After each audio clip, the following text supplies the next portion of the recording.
This is one of the oldest maps of the United States. It's from 1685. And you will notice on this map all of this empty space here. And the empty space, of course, is because that Europeans hadn't started to name these areas. This is the United States. I mean, obviously, here's what would be the border of Mexico and so on in the United States. And so we hadn't named all that space. But the truth is, go to the next slide, this was all indigenous lands. Every bit of this space had people living on the land.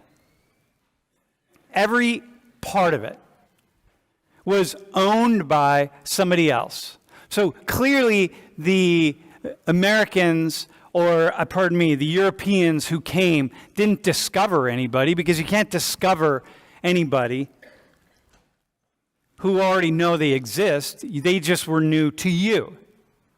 And pretty quickly, when people realized who was here, the idea was to identify them, or what happened was they were identified as savages and lesser human beings. Okay? Well before people the African slave trade started, well before everything. So here, all of this is just kind of a sense of things. Today, in the United States, do the two of you know how many federally recognized Native American or American Indian tribes are there in the United States? Do you want to take a guess? What do you think? This will be... Go ahead, bro. Go ahead. If I'd take a random guess, I'd go with about, 25. By the way, you're a white dude you have red hair, so what do you got? Where's your ancestry from? Ireland? Okay, your ancestry is from where? Dominican Republic. The DR. Now, she should have an idea of this answer, right? Go ahead. I don't. Go ahead. I don't what at would all. you say? I'm assuming it's a really low number, maybe 12. Yeah, you went in the wrong direction. It's actually a high number. It's over 700, right? And so this is the idea that, which is what most people say. They're going to say 12, and they're going to say 3, 12, whatever, right? 20, 25, 30. But the fact is, this is indicative of how we think about Native peoples or American Indians here in this land that by and large have been forgotten. And the idea is the United States, to a great degree, has this the U.S. Forget about the other nations, right? Forget about the indigenous peoples of Espanol, of your land, right? This, to a great degree, this country has no soul if we look at this map. Because the idea is that, these Europeans came searching for a better life, not that they came and kicked people off their land, killed them, genocided them, and so on and so forth. That doesn't fit with the story of what a great nation this is. You can't tell that story. And so you have to tell a different story. And so if you say, well, listen, even today there's over 700 federally recognized tribes, it's that doesn't fit with the story. Okay? So that's the first thing I want to say, that maybe we have Columbus Day and we don't have Indigenous Peoples Day because we've made Indigenous peoples invisible, So okay, why don't we have this as a federal holiday?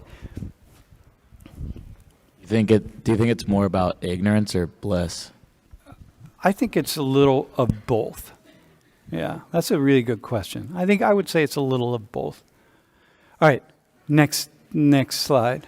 So therefore, when I look at this character on the left in this cartoon, and I think about people making the argument of these illegal immigrants come here, they use our resources, they take our jobs, all of these sorts of things, I think of the person on the right, somebody who's indigenous, and think that would be my response. Dude, seriously? Or the next slide. Look at this next one. Time to reclaim, America from illegal immigrants. There's we never think about this from the perspective of American Indians. And from that perspective, I'm illegal. Well, my ancestors were illegal, and I am the progeny of illegal people. You're illegal, right? You're kind of in between, right? As someone who's has indigenous blood, right? Because you have indigenous blood, I can see in you. So, but we don't look at it from that perspective, okay? And so, like, all right, let's reframe how we think about all of these questions. And if we start thinking about Indigenous Peoples Day, then we have to wrestle with questions like this that are really very, very difficult to wrestle with. Because I don't know, what do you say? What do you say to people of European ancestry like Colin? It's Colin, right? Not Colin. Colin and myself, right? You say, where's he going to go back to Ireland? Most of my ancestors are from Ireland also. Like, we going to go back to Ireland? Like, what's that? We're not going to do that. So it's something to really wrestle with. Okay, next slide.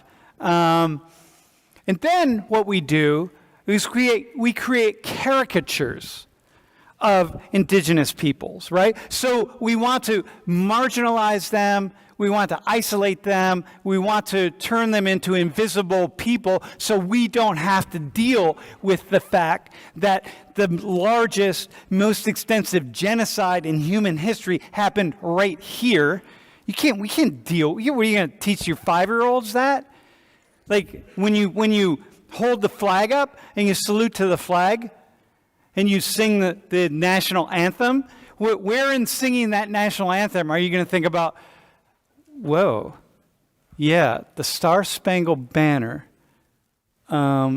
genocide, Native peoples, At what point when you're singing with your hand to your heart and your hat by your side and feeling all those feelings that you might have toward your nation, at what point do you start thinking about Indigenous peoples and what they experienced? So therefore, the least we could do is give them a single day, you know what I mean? Where we would say on that single day, we could say, hey, all right, let's just take a day and acknowledge the trauma that exists in these communities instead of build these caricatures. And what's interesting here is like this is everybody, right? I love this photo because it's a black dude.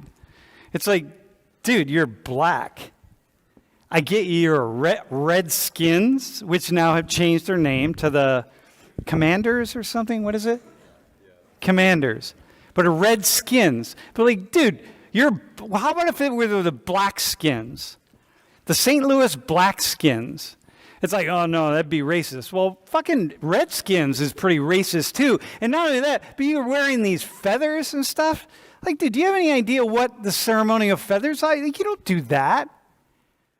So this isn't just like, when you think about America and the U.S., don't just think about white people. Every black person in the United States that owns land has that land that is on land that was drenched in red blood, just like everybody else. That also is stolen land. So you don't get like a free pass here because I'm black. Because that's cool. Yeah, you're black. My ancestors were slaves and they come over. Does that give you a right to take someone else's land on which, their ancestors were slaughtered? And now it's yours? And you go home and you turn the key in your door and you walk in the house and you feel like, I'm in my home. Yeah, okay, well, let's think about this for a second. So I love that photo of this guy. And then you just look at these caricatures, right? Look at the teeth on that one. I'll go to the next one. And then, we think, okay, what do you know? What do you know about Native American indigenous economies? Look at those numbers there, right? The numbers are a little old. They're actually worse now, I'm sure. But look at the Navajo res, the Pine Ridge res. Look at that. Just poverty rate. Like, do you understand? Like, the best, or I would just say, as we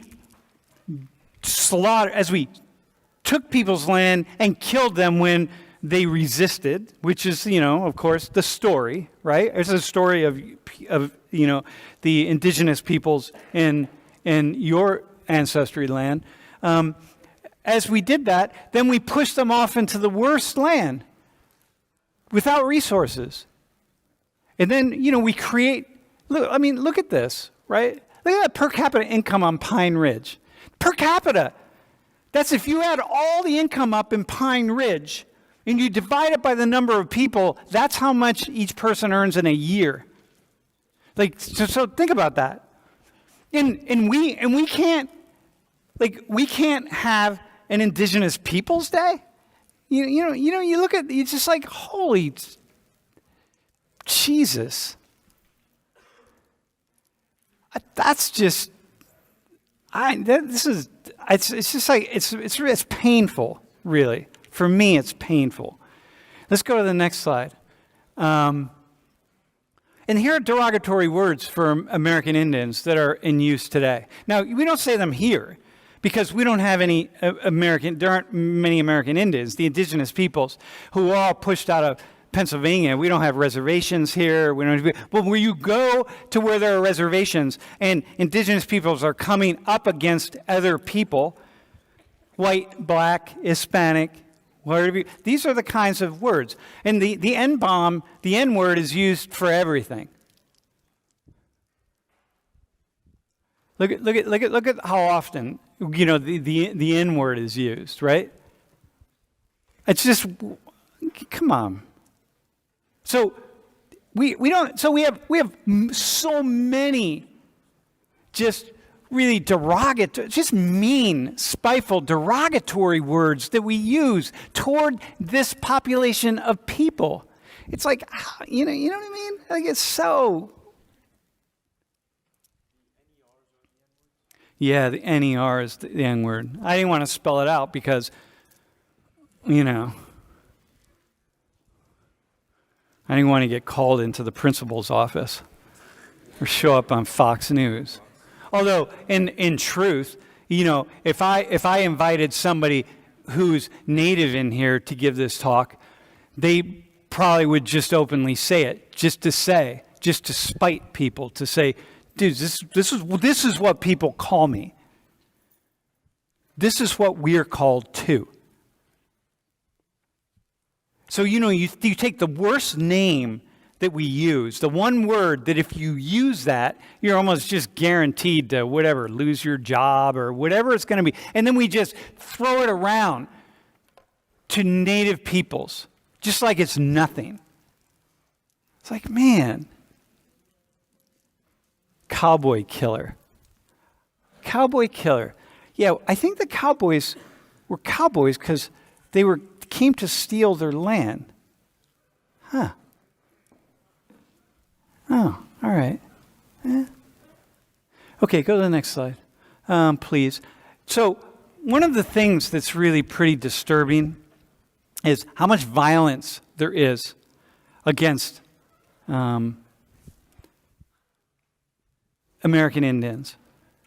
And so I found this is from the Department of Justice, and that's pretty profound. Those numbers are far higher than what we see in any other ethnic or racial group in the United States. They're far higher, much more violence. And the thing that's so profound, I'm going to just talk about women for a second, is that Native American women are 2.5 times more likely to be sexually assaulted than women of any other background. And what is so profound about that is that 86% of the assaults that happen are done by men who are not native. Now, that's not true across the board, right?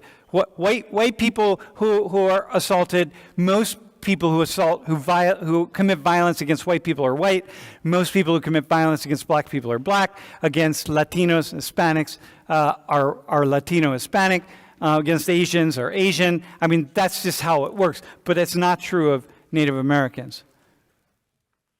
And 86% of Native women. In fact, the epidemic of sexual violence against Native women is such that I remember a conversation that